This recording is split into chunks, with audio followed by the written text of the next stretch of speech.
या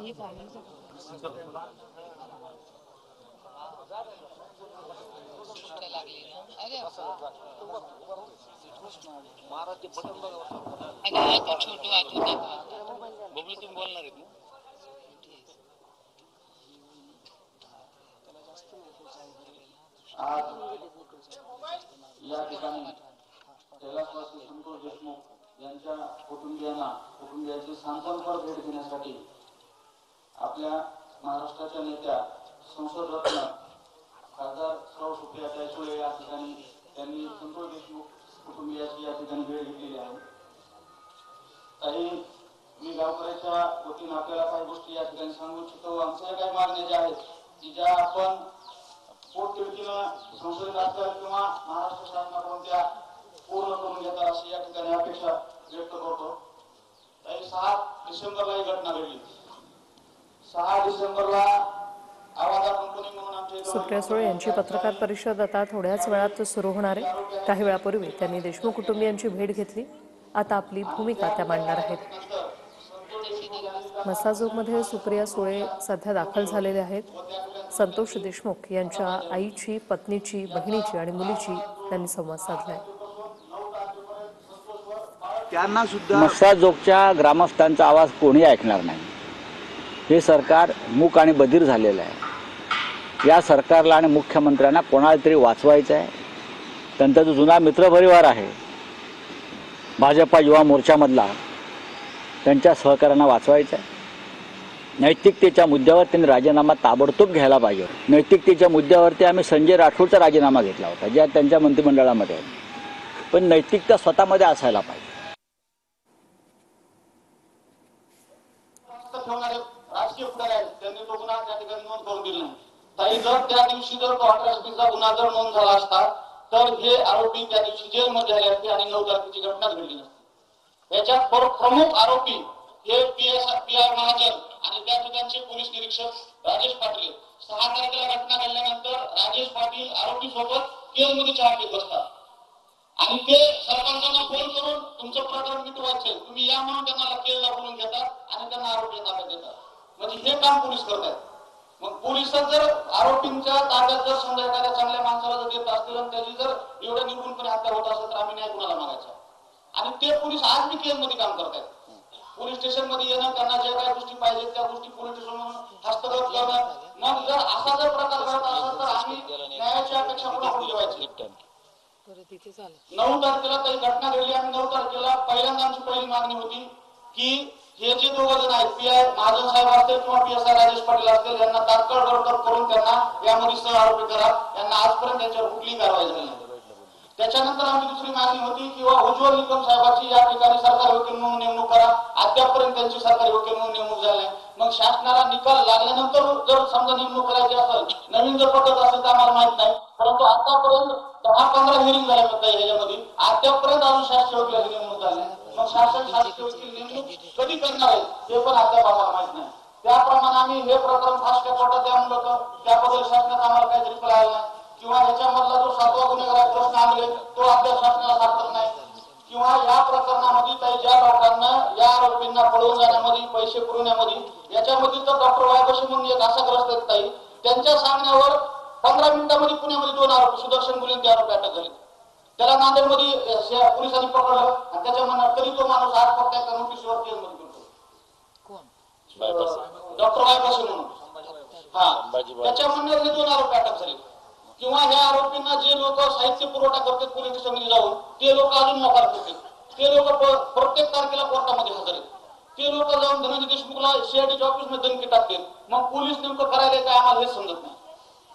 मग असा जर पोलीस तपास असेल आणि या पद्धतीने जर पोलीस प्रशासन जर काम करणार असेल तर आम्ही न्याय नाही मागितलेला आम्हाला योग्य वाटतं। आम्ही न्यायाची अपेक्षा ठेवायची कोणाकडून? आणि याच्यामध्ये विविध प्रकारचं राजकारण, जे माणसं आम्हाला मदत करतात, आता संदीप भाईने आम्हाला एवढी मदत केली आहे पहिल्या दिवशीपासून। पहिल्या वेळेस जर आरोपीचं नाव एक्सपोज कोणी केलं, संदीप भाईने केलंय, त्यांना वेगळ्या ट्रॅकवर नेऊन त्यांची बदनामी करायची। सुरेश अण्णा असतील त्यांची बदनामी करायची, म्हणजे किंवा बाप्पा असतील त्यांची बदनामी करायची। जे लोक आम्हाला मदत करतात त्या लोकांची बदनामी करून त्यांना आमच्यापासून बाजूला नेण्याचं काम चालू केलंय। म्हणजे आम्ही न्याय कुणाला मागू नये किंवा काही करू नये। आमच्या गृहमंत्र्याला या ठिकाणी विनंती आहे की ज्या आमच्या मागण्या येतात, बापू आंधळेची अटक असेल PI महाजन असतील, PSI राजेश पाटील असतील, वाशीचे PSI ते मॅडम इथले धारूर तालुक्याचे गावंधारीचे येतात, ते वंजारी समाजाचे येतात. त्यांनी आरोपीला पळवून लावण्यासाठी पूर्ण मदत केली. CCTV कॅमेऱ्यामध्ये पूर्ण दिसते, तर त्यांच्यावर अद्याप कुठलीच कारवाई झाली नाही. मग आमच्या गृहमंत्र्याला विनंती आहे की आता घटना घडून 69 दिवस झाले तर, आणि काही आजपर्यंत 69 दिवसामध्ये अशी कंडिशन आहे, आम्ही ज्या दिवशी आंदोलन करतो त्याच्या दुसऱ्या दिवशी आरोपी सापडते. मग शासनाला आमच्या आंदोलनाची जर वाट बघायची असेल तर आम्ही रोज एक आंदोलन करतो, पण आम्हाला लवकर न्याय द्या. आम्ही सर्व गावकऱ्यांनी रात्री मिटिंग घेतली ताई. आम्ही कोणी कुठला पुढारी, एकतर आम्हाला ज्या लोकांनी मदत केली त्या लोक प्रामाणिक आज बी आमच्या सोबत आहेत. आमचा कुणावरही अविश्वास नाही. त्याच्यामुळे कुणीही या गोष्टीची मीडियामध्ये असेल किंवा ही असेल चर्चा करू नये. जे लोक आमच्या सोबत आहेत ते लोक आज बी आमच्या सोबत आहेत आणि ते पूर्णपणे आमच्या न्याय भूमिकेत आहेत. आणि त्याच्या उपर बी आम्ही मीडिया मार्फत सांगू शकतो, कुणी कुठेही गेलं आम्ही गावकरी संतोष देशमुखच्या मागे. जोपर्यंत संतोष देशमुखचे जे 9 मारेकरी त्यांना फाशी होत नाही तोपर्यंत गावातला एकही माणूस 1 इंचभरही बाहेर सांगणार नाही. मग ते कुठलंही आंदोलन असू, मग पोलीस प्रशासनानं आमच्यावर काय करायचं ते करू द्या, आम्ही मागे सरकणार नाही.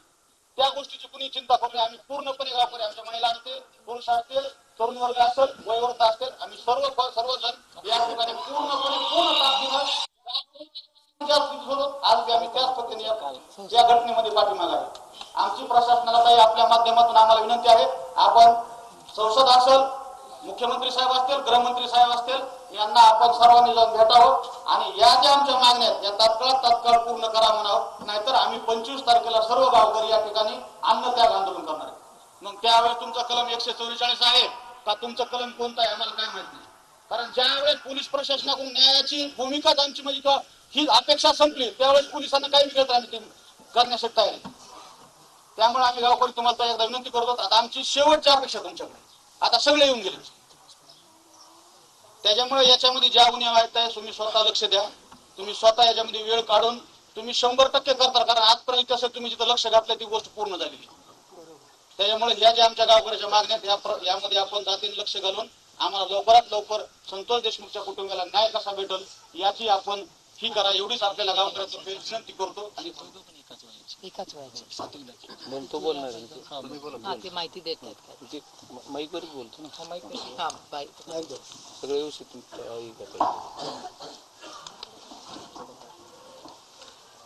प्राथमिक माहिती आहे. मी थोडं तुम्हाला ऑफिशियली जे बोलतो, 28/5 आवाजा कंपनीवर पहिल्यांदा खंडणी मागण्यासाठी हे 2 आरोपी आले. ह्या आरोपींवर म्हणजे डायरेक्ट त्यांनी PD आणि स्टोअर मॅनेजर यांना उचलून अपहरण केलं. 28 तारखेला त्यांच्या गाडीला वगैरे कॅमेरे असल्यामुळं ते ट्रेस झाले. ह्या दोन्ही आरोपीला पकडलं तर त्याची फिर्याद ही 29ला झाली. म्हणजे मला ह्याच्यातून हे सांगायचं आहे 29 मे 29 मेला. तर हे 2 कॅरेक्टर आहेत ना, तर आपला जो घटनाक्रम आहे नंतरचा 29/11चा, त्याच्यानंतर 6/12चा, 9/12चा, त्याच्याबद्दल कुठेही आले नाही. म्हणजे मला हे सांगायचं की पोलीस प्रशासनानं त्वरित कारवाई केल्यामुळं त्या दोघांना कळालं. त्याच्यातला एक आरोपी आणखी त्याच्यातला हा आरोपी आहे ना अनोळखी, तो सगळ्यांच्या ओळखीचा आहे. हा ते सांगतो ना, त्याची माहिती आपण त्यांच्याकडून घेऊ, पण त्याच्यावर कुठलीही कारवाई नाही. आणि हेच इथल्या आमच्या पोलीस प्रशासनाची पद्धत आहे. इतर टाकून द्यायचं, तपासात काही सापडलं नाही म्हणायचं, त्याला सोडून द्यायचं, त्याचा पाठपुरावा देखील कोणी करत नाही.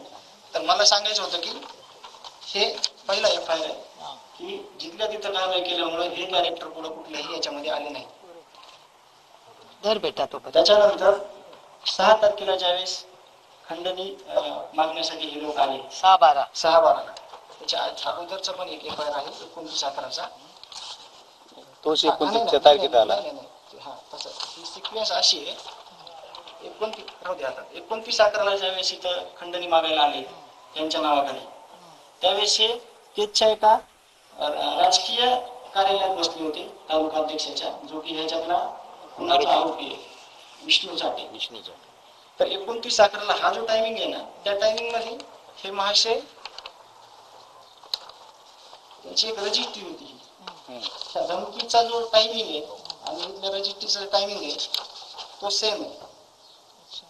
हा टायमिंग हा ही दुसरी घटना इथली, त्याच्यावर पण कुठलीच कारवाई त्यावेळी झाली नाही. ही केस संतोष अण्णांचा खून झाल्यावर पोलिसांना कळलं की करायला पाहिजे. त्यावेळेस देखील हे लोक तिथे गेले, बसले, त्यांची कुठलीही तक्रार घेतली नाही. कारण का वरून फोन आला एकदा, तक्रार घेऊ नका. तर इथं कुणी जरी आलं, किती जरी मुडदे पडले, तर इथलं पोलीस स्टेशन तिथली कुणाची केस घेत नव्हतं. ही वास्तविकता आहे. ही बाप्पांना माहिती आहे, ही सगळ्या आमच्या पंचक्रोशीत माहिती आहे, सगळ्यांना माहिती आहे.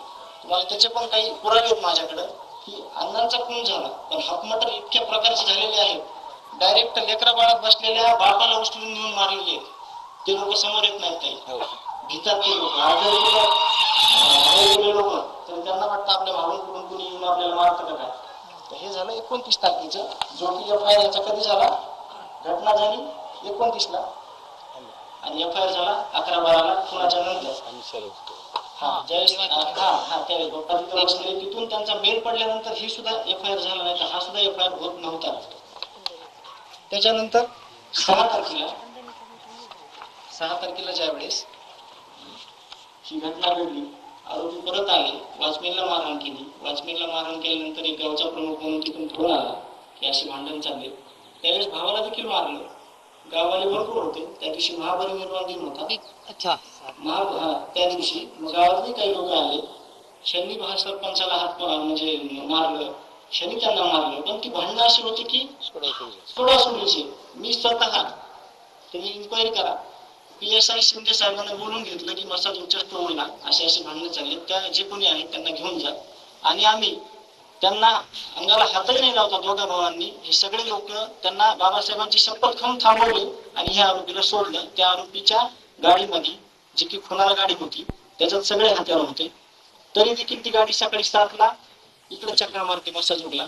हे आरोपी संध्याकाळी 11:30 वाजता जामीन होती, यांची टेबल जामीन. आणि तो जामीन करणारा बालाजी तांदळे, जो की CID ऑफिसला, जो रजा पुरवतो ह्यांना पांघरायला, आरोपीला पाण्याचे बिस्लरी पुरवतो, हे इथपर्यंत ह्या घटनाक्रम झालेला आहे या 29 तारखेचा.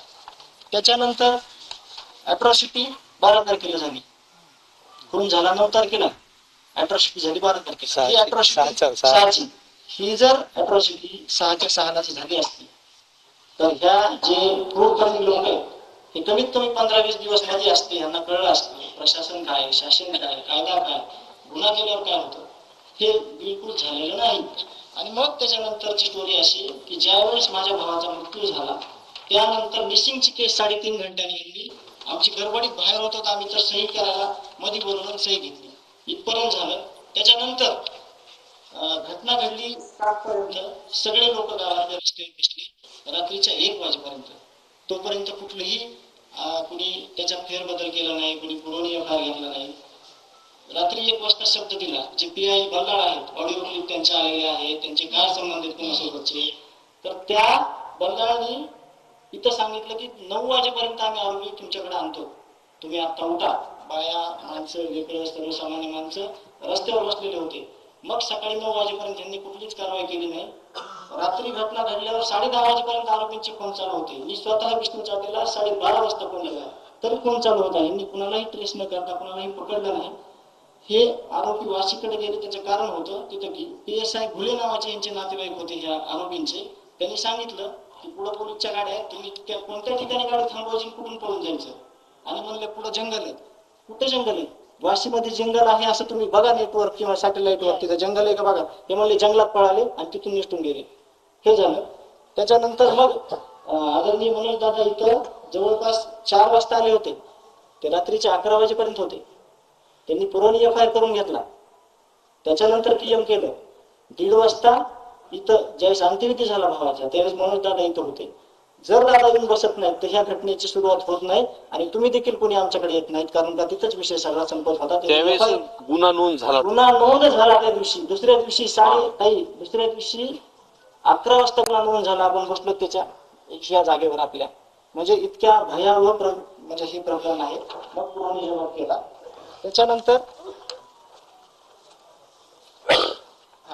हा गुन्हा झाला. हा असा घटनाक्रम आहे. आता ह्याच्यातून एकच आम्हाला तुम्हाला त्याचा सारांश द्यायचा आहे की सगळी पोलीस यंत्रणा, ते SP साहेब असतील, ते PI साहेब असतील, ते LCB चे लोक असतील, ह्या लोकांनी एवढी अराजकता माजवली. हा खून हा आरोपीने केला नसून हा यंत्रणेने केलेला गुन्हा आहे असं मी त्याचा भाऊ म्हणून ठोकपणे सांगतो आणि त्याचे सगळे पुरावे देतो पोलिसांना.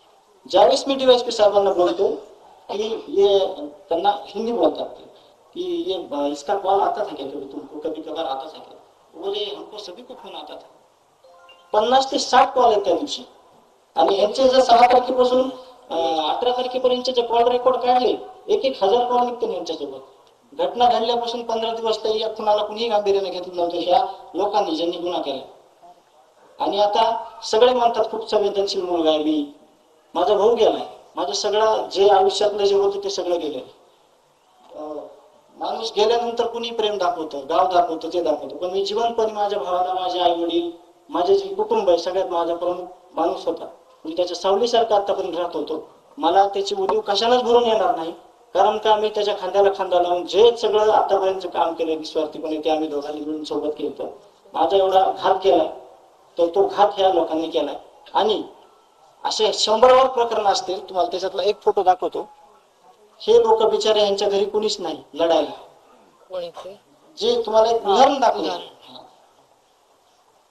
असे 100वर लोक आहेत, त्यांना अशा पद्धतीनं मारले जात आहे. केज पोलीस स्टेशन मध्ये तिथले सीसीटीव्ही काढायला सांगा बाप्पा. त्या दिवशी यांनी साधी यांची देखील घेतली. एकदम गरीब माणूस आहे, नाव, गाव, पत्ता, दवाखान्यात घेतलेली ट्रीटमेंट, आमच्याकडे सगळे पेपर आहेत. आम्ही टिकलोतच फक्त गावाले आणि आम्ही एका गोष्टीवर की जे ह्या पोलीस यंत्रणेला 8 दिवसात पहिल्या करायचं होतं ते केलं नाही. पण आम्हाला जर तसं त्यांच्यावर भरोसा टाकून बसलो असतो तर ताई आमचं कुणी ऐकून घेतलं नसतं. आमच्याकडे सगळ्या गोष्टींचे पुरावे आहेत. सगळे सीसीटीव्ही हे समाजातून आले, काही पत्रकार बंधूंकडून आले, काही चळवळीतल्या लोकांकडून आले, काही गावकऱ्यांकडून आले. हे दुर्दैव आहे. या पोलीस स्टेशननं पहिल्या 6 दिवसात पूर्ण जिल्ह्यातले सगळे सीसीटीव्ही फुटेज हे हस्तगत करायला पाहिजे होते. सर्रास फिरतायत सगळीकडे आरोपी, घटना झाल्यावर पण हप्ते वसुली करतायत. आता जो कृष्ण आंधळे ना फरार, त्याच्या मित्रांनी त्याच्या वाढदिवसा दिवशी अशोक मोहिते नावाच्या डोक्यात कोयता मारला. तो लातूरच्या सह्याद्री हॉस्पिटलला ऍडमिट होता आणि त्याला आम्ही सुट्टी डिस्चार्ज होताना मी गेलो होतो स्वतः तिथं. एवढ्या घाबरलेल्या अवस्थेत होता तो. आणि होमगार्ड आहे तो, स्वतः होमगार्ड आहे तो. म्हणजे ह्या घटना अगोदर पण घडत होत्या आणि पुढे सुद्धा त्या घटना अशा घडतात की लोक जे आहेत ना, आरोपीची सुनावणी असेल ना तरी त्याचं मनोबल वाढवण्यासाठी येत आहेत आणि आम्हाला दाखवत आहेत की म्हणजे आम्ही त्यांचं समर्थन करतोय. आम्हाला कुठेतरी भीतीयुक्त वातावरणात आम्हाला भीती वाटावं. पण मी स्वतः, माझं कुटुंब आणि गाव आम्ही कधी घाबरणार नाही. आम्ही कुठल्याही स्टेजला जाऊ, आम्ही कुठेही न्यायाच्या भूमिकेत आम्ही कधीही कुठेही उतरायला तयार आहे. गावकरी सोबत आहेत, यापेक्षा सगळे समाज, तुम्ही सगळे लोकप्रतिनिधी सगळ्या गोष्टी बाजूला ठेवून आमच्या सोबत आहेत. आम्ही ह्या ज्या गोष्टी सांगितल्यात ह्या त्रिकाला बाधित सत्य आणि ह्याचे आमच्याकडे पेपर आहेत. आणि ज्या काही ऑफिशियली गोष्टी आहेत त्याचे काही पुरावे नाहीत त्या गोष्टी सुद्धा आमच्याकडे आहेत. त्या तुमच्याकडे न मांडण्याचं कारण की जर कोणी सिद्ध करा म्हणलं, जर कोणी म्हणलं तर ते आमच्याकडे नाही, म्हणून आम्ही तुम्हाला त्याचे फक्त फोटो दाखवले. खूप आहेत अशा फाईल, खूप झाल्यात ह्याच्या. जेवढी डॉक्युमेंटरी तपास यंत्रणेकडे नसेल तेवढी आमच्या मसदीवाल्यांनी तयार केलेली. हेच काम त्यांचं होतं, त्यांनी आतापर्यंत केलेलं नाही. आणि आमची प्रामाणिक भावना आहे, जे या लढ्यामध्ये सगळे येत आहेत, आम्हाला फक्त न्याय पाहिजे. आम्हाला न्याय व्यतिरिक्त काहीच नाही पाहिजे. आमच्याकडे आमच्या गावाची पार्श्वभूमी अशी आहे, हे तुम्हाला सांगितलं, हे गावचं प्रमाणपत्र आहे मागच्या 2 वर्षात भेटलेलं. हे जे आरोपी आहेत सगळे, हे आरोपीचे जेवढे गुन्हे आहेत त्याच्या 10% पण गुन्हे आमच्या गावाचे नाहीत. आणि ते गुन्हे कोणते आहेत? किरकोळ, शेतीचा वाद, कुठंतरी ह्याचा वाद, पण ते असे गंभीर गुन्हे नाहीत. हे 2 फरक आहेत. एवढं गाव चांगलं जे आरोपी आहेत ना असं म्हणजे ही गावची पार्श्वभूमी आहे, असं आमच्या गावचा इतिहास आहे.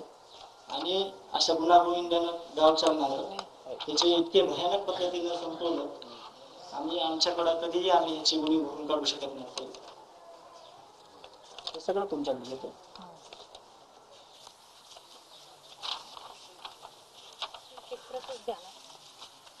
कुठंतरी पहिल्यांदा जातीवादाचा मुद्दा आणायचा बघितला तर जे काही सामाजिक क्षेत्रातले लोक आहेत, दीपक काका नागरगोजे खूप चांगलं काम आहे. 1000 मुली त्यांच्याकडे अनाथ त्या सांभाळतात, त्या डॉक्टर होत आहेत, इंजिनियर होत आहेत. त्या लोकांचं मनोगत आहे, फक्त गावाविषयी त्यांचं काय मत आहे हे खाली जोडलेलं आहे.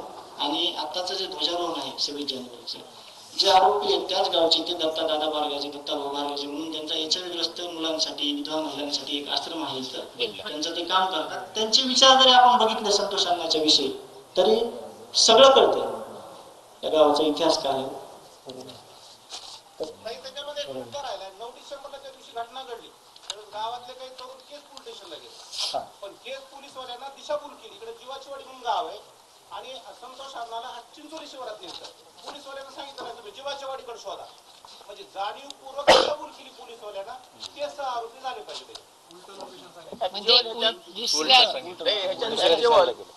ते मगाशी प्रशांत महाजन आणि PSI राजेश पाटील खरे आरोपी तेच आहेत. राजेश पाटील आणि PSI राजेश पाटील आणि PI प्रशांत महाजन हे खरे आरोपी तेच आहेत. त्यांनाच हे सगळ्या जे आरोपी आहेत आरोपीचे त्यांचे सगळं संगनमत होतं. त्यांना डिटेल माहिती होतं की संतोष देशमुखला कुठं नेलं, काय केलं, काय सगळे डिटेल. आता पोस्टिंग सस्पेंड केलं. राजेश पाटलाला सस्पेंड केलंय आणि प्रशांत महाजनची हेडक्वार्टरला बुलेट लावून पोलीस स्टेशन समोर उभा राहतो असा IT मध्ये. कोण 3 दिवसाखाली मला भेटला होता. रोजच ट्रेनमध्ये तो. आता पोस्टिंग कुठे? त्यांची हेडक्वार्टरला पोस्टिंग केलेली. पण मग इथे कसे येतात ते? तोच मुद्दा आहे. महाजनला दिली केसला परत कोणची काय ती यंत्रणा आम्हाला पोलीस स्टेशन नसलं तर आम्ही आमचे संरक्षण करू. अरे असं कसं? म्हणजे जर असं होत असेल तर खूप गरीब लोक आहेत. परत कसं पाठवलं याला? त्याला पाठवला PSP पाठवला आता. त्याला इन्क्वायरी लावायला पाहिजे ना. सेक्शन 4 खाली ऍट्रॉसिटीचा गुन्हा 6 तारखेला घेतला नाही तर तो सेक्शन 4 मध्ये जो अधिकारी टाळाटाळ करतो त्याला नियमाने सेक्शन 4 ने ऍट्रॉसिटीत आरोपी करायला पाहिजे. कामात नाही आपलं कामात आहे की ही लई छोटा विषय. एवढे मोठी परिस्थिती महाजन जो आहे रामकृष्ण बांगरवर खोटे गुन्हे त्याच्यावरती अॅट्रॉसिटीचा गुन्हा दाखल झाला पाहिजे कारण का त्यांनी अॅट्रॉसिटी नोंदवण्यात हायगाई केली. आता ह्याच्यातला रामकृष्ण बांगर नावाचे ते येणार होते आता इथे आले तुम्ही त्यांच्यावरती ह्या सगळ्यांनी मिळून खोटे केसेस केल्या. त्यांची बायको जी रामकृष्ण बांगर ही म्हातारी बाई आहे 5 केसेस केल्या, एक नाही 5. पण त्याच्यात हाईट म्हणजे तिन्ही रिव्हॉल्वरनी गोळी मारली हे काय असं दाखवलंय. आता त्यांना जामीन झाला मुलं अजून पोरा तर आहेत मुलं बाळा तर आहे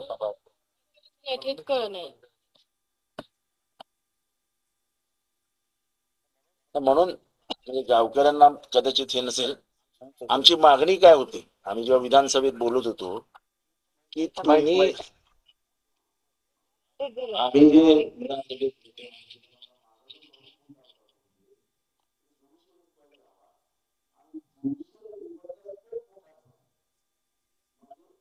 तुमच्यावर अन्याय केले त्या वाल्मिकच्या कंपनी त्या सगळ्यांना तक्रार नोंदवते. त्यामुळे अनेक कुटुंबियांनी फोन केला. आता हे महादेव मुंडेचं प्रकरण आहे. त्याच्या बायकोने पहिल्यांदा माझा संपर्क साधला की असं असं ताई तुम्ही बोला आम्ही उभा राहतो. तसे अनेक प्रकरण आहेत. त्यामुळे हा स्कोप जोपर्यंत काही वाढत नाही 200 रुपयाचा तोपर्यंत कोणालाच नाही मिळणार. इथे अन्यायग्रस्त लोकांची मालिका आहे. तिथे रामकृष्ण बांगर यांच्या 12 शैक्षणिक संस्था होत्या.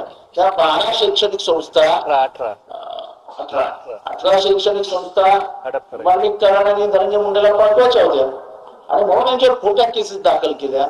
म्हणजे मला लाल वाटते मी SP ला दर आठवड्याला 3-4 फोन करायचो की साहब तो छोटा केस है बेचारे बुढ़ा बुढ़ी घूम रहे भाग रहे इधर से उधर उनको आप अगर छोटा बोलते तो 2 मिनट में छूट जाएगा. ते करायला त्यांना 3 महिने घेतले. अशा खोट्या केसेस वाटतं ते झालं 2 वर्षांनी वाटतं ते झालं. म्हणजे खास करून ह्या जे 2.5 वर्ष मागची गेली सरकारची त्याच्यामध्ये हे धुमाकूळ झाला. त्यामुळे जोपर्यंत ते सगळ्या ज्युडिशियल इन्क्वायरीच्या चौकटीत येत नाही तोपर्यंत काही कोणाला न्याय मिळणार नाही आणि असंच प्रकरण दाखली जातील.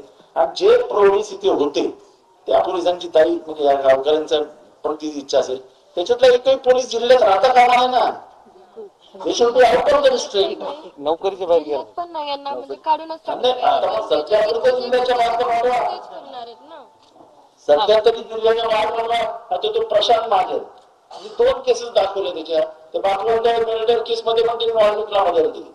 वाल्मिक आरोपी आहे तरी तो आठवड्यात 1-2-3 दिल्यावर जेव्हा 4 बसायचा वाल्मिक आरोपी असतात. बिसमरी केली त्यांनी नंतर बिसमरी केली पण म्हणजे अशा पद्धतीने कुठलं हे असतं का. आता मी मगाशी दाखवले कैलास फडचिकस कैलास फडचं नाव नाही का मग SP कसं काय कैलास फडचा मुलगा म्हणून FIR करतो. म्हणजे स्टाईल आहे यांची आणि हे सगळं वर्ण मॅनेज होतं. आणि जोपर्यंत काही वगैरे असं बोलत नाही की ज्युडिशियल इन्क्वायरीचा स्कोप वाढवा आणि ते पॉइंट ऑफ रेफरन्स मध्ये ते आणा की ज्यांना तक्रार करायची असेल त्यांनी जजला येऊन तक्रार करावी, तरच एवढं. नाही तर पहिले असंच एक मर्डर झाला पुढे अजून मर्डर होतच राहतो.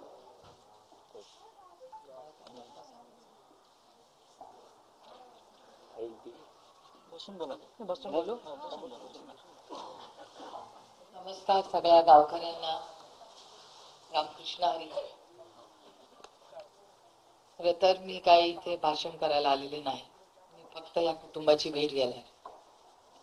ही पण कुणाची तरी लेक आहे, मी पण कुणाची तरी लेक. ती माऊली 40 वर्षाची पण नाहीये, त्या कपाळावरच कुंकू नाही. त्या आईचे अश्रू अनावर आहे. कुठल्या आईला सगळ्यात जास्त दुःख काय होऊ शकतं हे प्रत्येक आईला समजतं. आपलं मूल जाणं ह्याच्यापेक्षा मोठं काय दुःख आहे. माझ्या मावशीचा असाच एक मुलगा खूप लहान वयात गेला आणि आज त्या गोष्टीला 20-25 वर्ष झाली असेल. माझी मावशी नाही सावरली. तिचा तर बिचाराचा ऍक्सिडेंट झाला होता.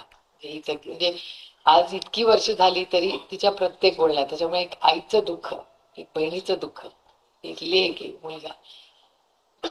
आपण खरंच या कुटुंबाला न्याय कधी देऊ शकू, कारण का त्यांचे वडील परत आल्याशिवाय हा न्याय नसा. पण तरी एवढ्या समजूतदार पद्धतीने कुटुंब वागते, पद्धतीने या लेखीला मी बघते. मी तुम्हाला खरंच सांगते, अतिशय प्रांजळपणे आपल्याला सांगू इच्छिते. आदरणीय पवार साहेब येऊन गेले, इथे बरेच सक्षना, बाप्पा, संदीप हे सगळे तिथे येत होते. आणि माझी खरंच इच्छा होती की हा राजकारणाचा विषयच नाही, या भारताचा, या महाराष्ट्राचा एक लेख आपण गमावलाय.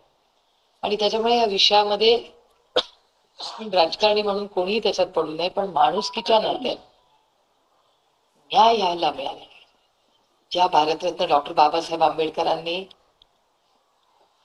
आपल्याला संविधान दिलं, आपल्याला आपले अधिकार दिले, त्याच्यात एका कुटुंबाला एकूण 70 दिवस झाले न्याय मिळत नाहीये, हे धक्कादायक. आणि ज्या काही घटना गेल्या 8-10 दिवसात झाल्या ते इतक्या अस्वस्थ करणाऱ्या होत्या. म्हणून मी ठरवलं की आता काही होऊ दे, बाकी कोणी जबाबदारी घेऊ दे किंवा न्याय, पण एक माणुसकीच्या नात्याने हा लढा सुप्रिया सुळे लढणार, हा शब्द मी तुम्हाला इथे दिला. आणि याचा पक्ष नाही, काही नाही, काही नाही. कारण का इलेक्शन येतात, पक्ष असतात, त्यांचे मनभेद सगळे असतात आणि असलेच पाहिजे ते कसं शब्द लोकशाही. पण ती लोकशाही आहे, माणुसकी आहे. आज मला असं वाटायला लागलं की महाराष्ट्रात माणुसकी विसरलोय का आपण, हा प्रश्न माझ्या मनात. म्हणजे मला विचाराल तर माझी जरी माननीय मुख्यमंत्र्यांची आमचे राजकीय टोकाचे मतभेद आहे, पण माझी त्यांच्याकडून खूप अपेक्षा होती. कारण का देवेंद्रजी या राज्याचे मुख्यमंत्री झाले, ते सुसंस्कृत नेतृत्व आहे. मला खरं तर वाटलं होतं की हे कुटुंब जेव्हा त्यांच्याशी बोललं असेल तेव्हा तुम्हाला 8 दिवसातच न्याय मिळेल अशी माझी अपेक्षा होती, माझी इच्छा होती, अपेक्षा होती की ठीक आहे यार, राजनीती तो चलती रहेगी. पण अशा काळामध्ये एक सिग्नल दिला पाहिजे वरून की हे राज्य आता मी चालवतो आणि या राज्यात मी अशी कुठलीही कृती सहन करणार नाही. तो सिग्नल वरून दिला पाहिजे. प्रत्येक पोलिसाला कळलं पाहिजे की आजपासून जो कोणी मधला नेता असेल त्याचा आता खपवून घेतला जाणार नाही. हे राज्य हे छत्रपतींच्याच संस्काराने चालेल, शाहू फुले आंबेडकरांच्याच संस्काराने चालेल. आणि म्हणून मी आज एक महाराष्ट्रातली महिला म्हणून, खासदार म्हणून नाही, मुख्यमंत्र्यांना जाणार आहे, मी त्यांना वेळ मागणार आहे आणि माझा पदर पुढे करणार आहे की बाबा आमच्या पदरामध्ये आमच्या या भावासाठी न्याय. आणि हे जे अंधाधुंदी कारभार चालले, तुम्ही आंदोलन वगैरे काय करू नका, तुमचा लढा आम्ही लढू. मग तुम्ही अन्न सोडू नका, खरंच सोडू नका. माझी विनंती काय गाव, तुम्ही आम्ही सगळे ताकदीने लढू. बाप्पा, या देशामध्ये ही गोष्ट कुणामुळे कळली तर बाप्पाने कळली. बाप्पा म्हणला मी उभं राहतो, भाषण करतो. म्हणलं काय बोलणार? उभे राहिले आणि म्हणले की जोपर्यंत त्यांना फाशी मिळत नाही मी स्वस्थ बसणार नाही. बीडच्या केसमध्ये फाशी झालीच पाहिजे, परभणीच्या केसमध्ये आम्हाला न्याय मिळाला आणि बसून गेले. म्हणलं अरे अजून काय बोल? म्हणलं अजून मला काय बोलायचंच नाही. मला फक्त न्याय पाहिजे आणि मला याचं राजकारण करायचं नाही, म्हणून मी फक्त फाशी मागतोय, मला बाकी काही नको. जो जो कोणी गुन्हेगार आहे त्याला फाशी झाली. आणि आम्ही त्यानंतर मी फारशा बाहेर बोलले नाही, कारण मला बोलायचं नव्हतं बाहेर.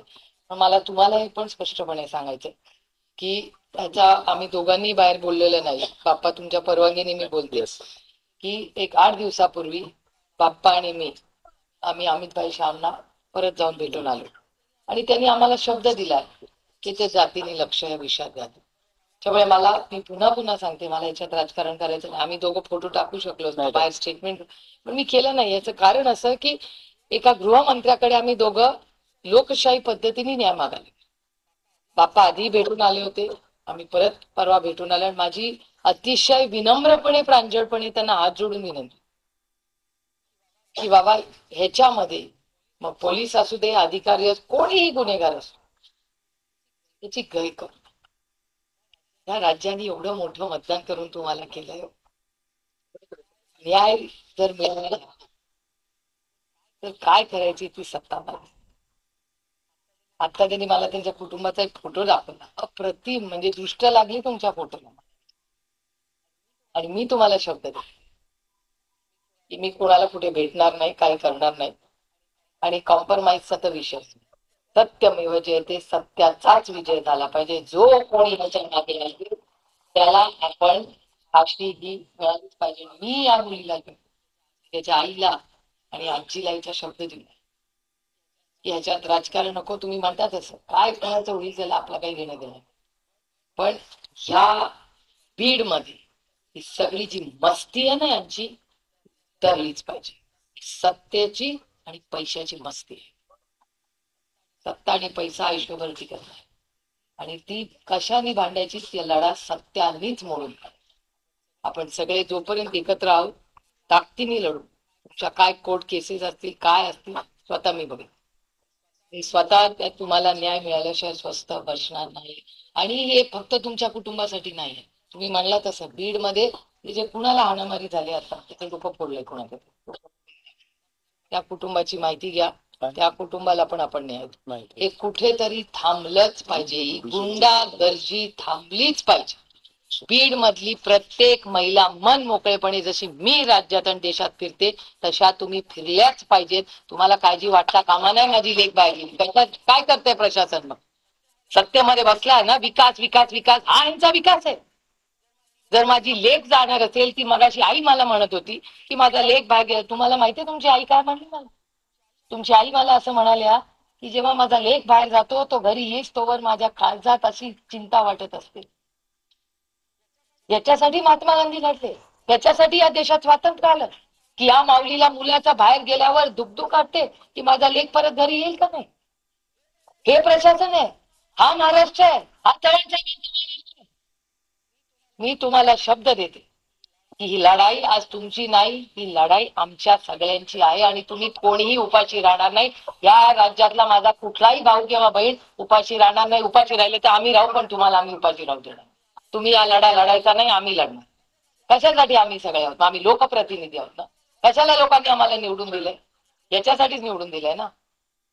मी तुम्हाला शब्द देते की तुम्हाला रोज आम्ही अपडेट देत जाऊ. आणि मी मुख्यमंत्र्यांना आज विनंती करणार आहे की आम्हाला एक दिवस आड अपडेट पाहिजे की तुमचं प्रशासन काय काम करते. लपवण्यासारखं काय नाही ना तुम्हाला. मग का पारदर्शकपणे राज्याला सांगत नाहीये तुम्ही काय करता?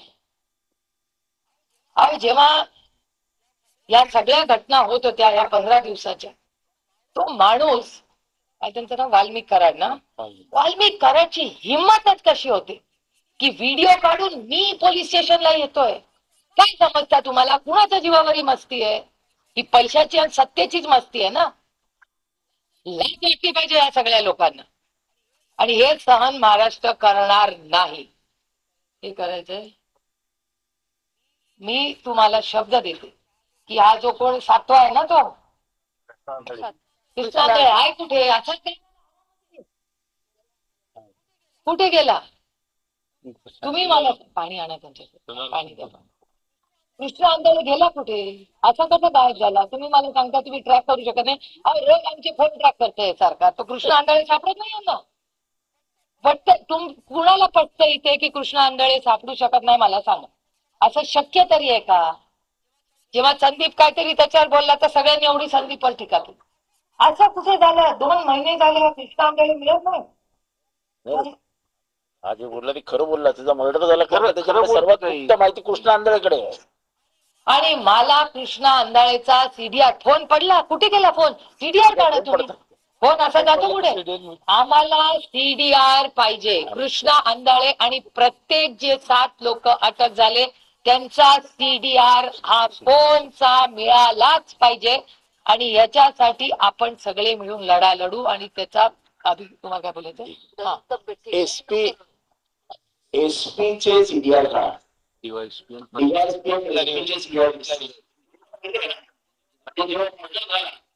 त्याच्या आधी आणि त्या अंगाच्या ग्रुपांच्या मध्ये एसपीचे आणि सगळ्यांचे सीडीआर काढा किंवा एसपीचे सीडीआर काढा.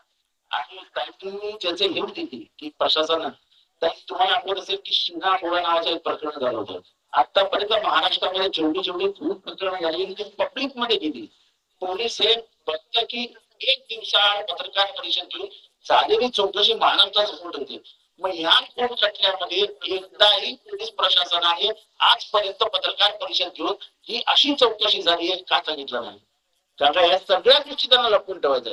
आणि म्हणून मी परत तुमच्याकडे मागणी करतो की जी ज्युडिशियल इन्क्वायरी होणार आहे, तुम्ही जे म्हणालात ना की आपण त्याला न्याय देऊ, त्याला तो त्याला मारला, कोयता मारला, तो काय बोलत होता, तो फिल्म बनवत होता, व्हिडिओ बनवत होता, अटक कशी झाली, कोणाला अटक झाली, तर मारलं त्याला कोयता मारला.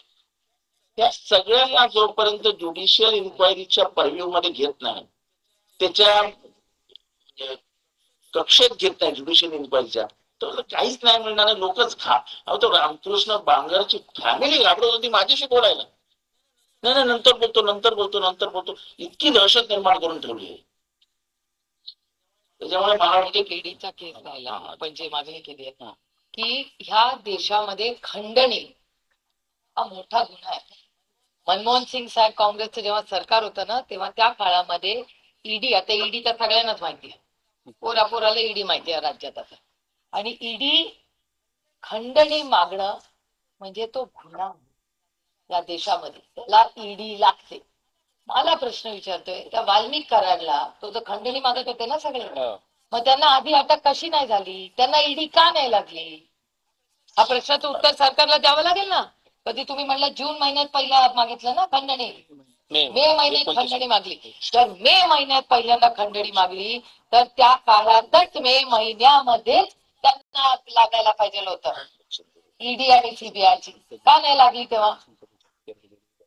तुम्ही मला सांगा, विचार करून सांगा. तो काळ कुठला होता? मे महिन्यात इलेक्शन चालले होते.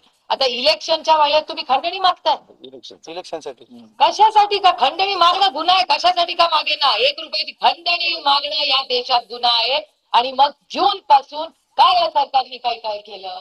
यांचंच सरकार होतं ना जून मध्ये महाराष्ट्रात. अभेदा नावाची कंपनीने जेव्हा खंडणी केली तो एफआयआर झाला, का नाही तेव्हा त्यांना ईडी आणि सीबीआय तेव्हाच का नाही लागली? कारण का भीतीच नाही वरतीची राहिलेली या जिल्ह्यामध्ये. हे दुर्दैव आहे. मला महाराष्ट्राच्या पोलिसांचा सार्थ अभिमान आहे.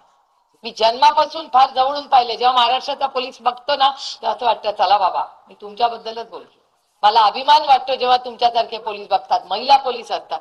आम्हाला सार्थ, आमची कॉलर टाईट होते की अरे आपला महाराष्ट्राचा पोलीस आहे, वर्दी घालावी तर महाराष्ट्राच्या पोलिसांनी घालावी. दिल्लीमध्ये जेव्हा त्यांना अवॉर्ड मिळतं तेव्हा आमची टाईट होते कॉलर, तेव्हा आपल्या महाराष्ट्राच्या अधिकाऱ्याला बक्षीस मिळालं. पण बीड मध्ये काय चाललंय? आणि हे म्हणतात ते खरं की बीडची बदनामी होते. लोक साहजिक आहे, मलाही वाईट वाटलं. अतिशय सुसंस्कृत जिल्हा आहे. काय झालंय? या 5 लोक क्रांतिकारी, बरोबर आहे तुमचं अगदी, अंबेजोगाई, या देशामधले सगळे सुशिक्षित लोक आवर्जून येतात. बीडचा सार्थ अभिमान आम्हाला सगळ्यांना आहे. आणि ह्या बीडचा बदनामी करायचं पाप या 5, 10, 25 लोकांनी केलेलं आहे. तुम्ही सगळे सुसंस्कृत आणि चांगलेच आहात. तुम्ही सुसंस्कृत आहात म्हणून ते तुम्हाला दम देतात. आता ही लढाई मी तर म्हणीन तुम्ही महिलांनी हातात घेतली पाहिजे. घ्या एक लाटणं, आणि आला ना आजला कोणी आंधळे तर घ्या लाटणं आणि ठोकून टाळा, असा मी आग्रह करतो. काय लावलंय आमचं? आमच्या घरातले कर्त्या पुरुषांवर तुम्ही असे हल्ले करणार? हे नाही चले. महाराष्ट्रात आम्ही हे सहन करणार नाही. आणि माझी पुन्हा खूप विनम्र विनंती आहे तुम्हाला की तुम्ही अन्नत्याग प्लीज करू नका. तुम्ही गाव फार दुःखातून गेलो, तुमचं कुटुंब दुःखातून गेलं. वेळ पडली तर आम्ही सगळे अन्नत्याग करू, पण तुम्ही करू नका अशी माझी विनंती. त्याच्यामुळे मी मनापासून जे झालं त्याच्याबद्दल मनापासून दिलगिरी व्यक्त करते. माझ्याकडे शब्द नाहीयेत खरं तर काय बोलणार तुमच्या. आणि जे काही झालं हे अतिशय दुर्दैवी झालं, पण आम्ही जोपर्यंत तुमच्या कुटुंबाला न्याय मिळत नाही तोपर्यंत आम्ही कोणीही स्वस्थ बसणार नाही. फाशी ज्या दिवशी होईल त्या दिवशी आपली जबाबदारी पण संपणार नाही, कारण काल या लेकरांची जबाबदारी आज आपल्याला. पण तुम्ही एक आदर्श म्हणून उभे राहा, तुमच्या बरोबर आम्ही उभे राहू. आणि बीड मध्ये आज नंतर कुणावरही हल्ला झाला तर बाप्पाला नाही तर मला फोन करा, माझा फोन 24 तास चालू असतो. आम्हाला फोन करा, आपण काय करायचं ते करू. आणि मी आज मुख्यमंत्र्यांना वेळ ऑलरेडी मागितलेली, मी येणार होते म्हणून मी कालच रिक्वेस्ट टाकली. आज उद्यामध्ये माननीय मुख्यमंत्र्यांनी वेळ दिली तर आज जी काही चर्चा झाली मी त्यांच्या कानावर घाली. बाप्पाही माझ्यावर आज मुंबईला येणार आहेत, आम्ही वाट बघू. आज आम्हाला आज उद्यामध्ये जर वेळ दिली, पण न्याय मिळाल्याशिवाय आम्ही स्वस्थ बसणार नाही. आणि आणखीन एक मी सांगते आणि पत्रकारांनी सांगते, आम्हाला ह्याच्यात राजकारण आणायचं नाही. म्हणूनच मी इतके दिवस शांत बसले होते. जेव्हा स्टेटमेंट करायचं मी नेहमी म्हणायचे जे काय व्हावं ते पारदर्शक पद्धतीने व्हावं आणि आपल्याला कुणावर व्यक्तीवर आरोप प्रत्यारोप करत बसायचं नाही. आपल्याला या कुटुंबाला न्याय मिळेल. मी विचार करते, ही लेख विचार करा, ही लेख वडिलांसाठी वन राज्यात मोर्चे करत फिरते, भाषण करते.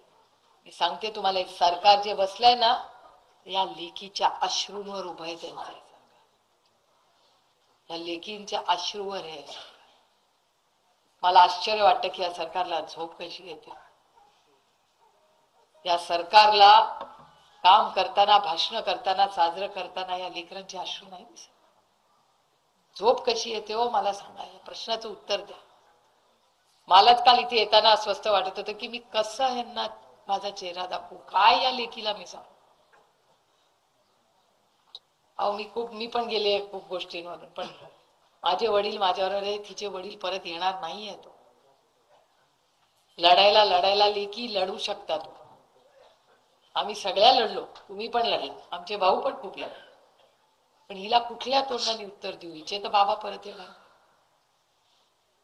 आणि मुलगी अभ्यास करते, भाषण करते आणि ते असंवेदनशील सरकार फार एका शब्दाने बोलत न्याय देऊ म्हणतं. काय न्याय द्या कुटुंबाला.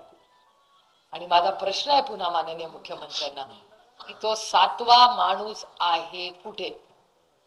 त्या तानाजी सावंताचं पोरग विमान वापस बोलले, माझा काही नाही, ते तुमचा वैयक्तिक, ते तानाजी सावंतजी जे काय त्यांचं झालं, तो तुम्हाला मुलगा सापडतो विमान परत येऊन, पण आमच्या भावाचा खुनी हा तुम्हाला सापडत.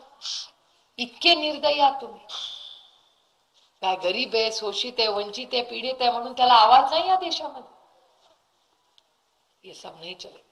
आम्ही पूर्ण ताकदीने या कुटुंबाच्या मागे उभं राहू आणि जोपर्यंत यांना न्याय मिळत नाही आणि ह्या दोन्ही मुलांची जबाबदारी जी आदरणीय पवार साहेबांनी घेतलेली आहे, अर्थातच आम्ही यांचं कुटुंब म्हणून या मुलांच्या सगळ्या दुःखत आहेत, पण ते सुख याच्यात आम्ही आयुष्यभर राहू हा शब्द मी तुम्हाला सगळ्यांना देते. आणि आज गावकरी आपण मोठ्या संख्येने आला आणि तो विश्वास माझ्यावर दाखवला. मी नेहमी सगळ्यांना सांगतो, एखाद्याने जेव्हा आपल्यावर विश्वास टाकताना ते एक मोठं दडपण असतं आणि एक मोठी जबाबदारी असते. आणि तुमची बहीण म्हणून मी आज जबाबदारी घेणार आहे आणि मी शब्द तुम्हाला देते की बाप्पा आणि मी आयुष्यभर आणि संदीप भैया आम्ही सगळे तुमच्या बरोबर पूर्ण राहू. एक मिनिट आवाज आमच्या कुटुंबातलेच लोक आहेत. माझं नाव नाही घेतलं मला काही फरक पडत नाही. मी लढणारच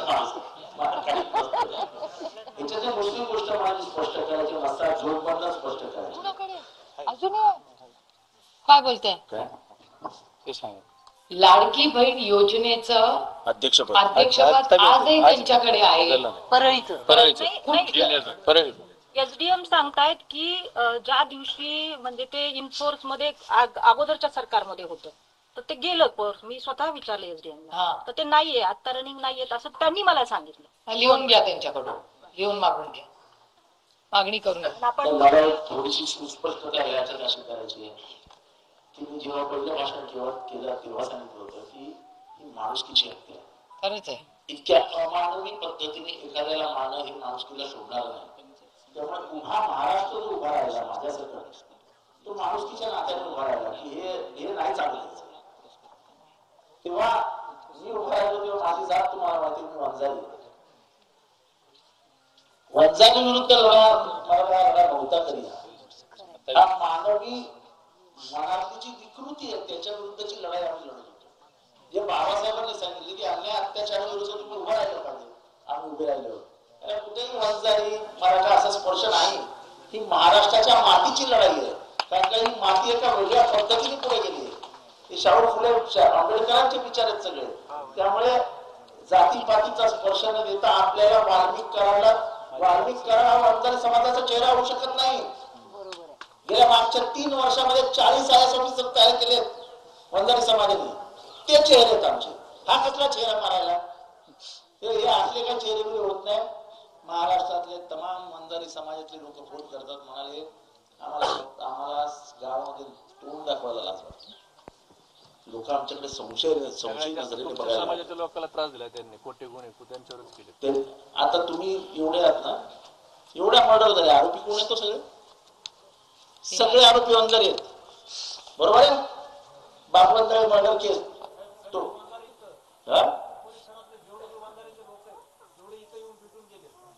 नाही, तेच तुम्हाला म्हणतो. तर त्याला माझी स्पष्टता ही आहे की ही माणुसकीची हत्या झाली आहे आणि त्याच्या विरुद्ध आपल्याला लढायचंय आणि ताकदीने सर्व समाजाने एकत्र येऊन लढायचं.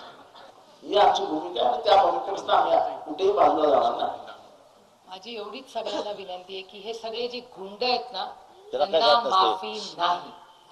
कुठलाही गुंड आज बीड मध्ये जो फिरत असेल त्याला माफी नाही. आणि जो नेता या गुंडांच्या मागे उभा राहील त्याचा पर्दाफाश केल्याशिवाय मी स्वतः बसणार नाही.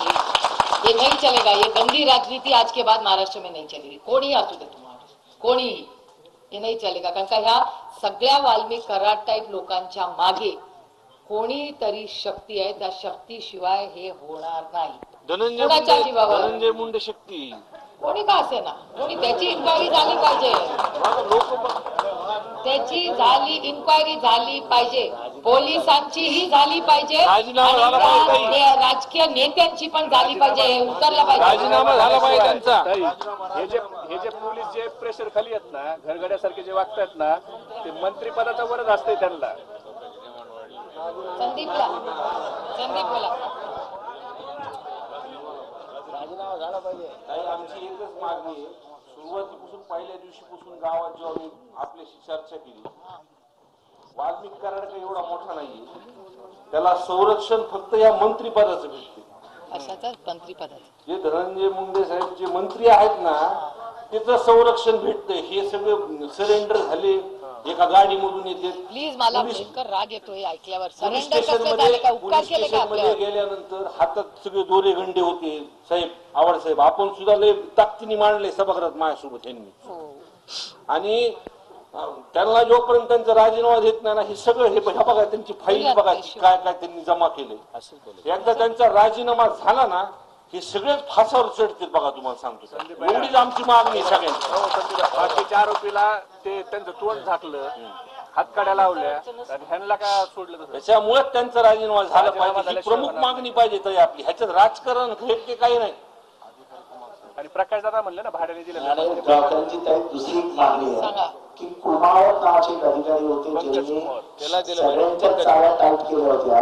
तर त्या कुमावत आणण्यासाठी गेले 3 महिना मागणी होते.